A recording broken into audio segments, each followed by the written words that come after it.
Priatelia, nedá mi nereagovať na situáciu v zdravotníctve a hlavne v tej všeobecnej zdravotnej poisťovni. Povedzme si pravdu.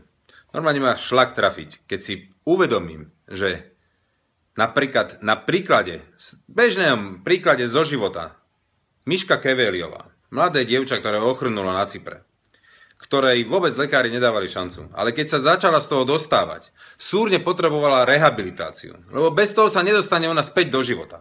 Samozrejme, bola v zdravotnej poisťovne, štátnej. A požiadali o doliečenie, požiadali o rehabilitačné doliečenie v Kováčovej. A nebolo jej preplatené. Pár tisíc eur jej neboli ochotní zaplatiť. Ten človek, ten riaditeľ tej zdravotnej poisťovne, nebol jej ochotný zaplatiť toto liečenie, toto doliečenie. A na druhej strane hneď na to vypukne škandál, že tendruje so svojou tetou Ankou za niekoľko miliónov eur. A to by nebolo všetko. Tak sa zrazu dozvieme, že tento pán prepláca nejakému masérovi milióny eur. A našemu obyčajnému človeku nezaplatí doliečenie, aby sa mohla dostať ona do života. Vážení, toto už je katastrofa.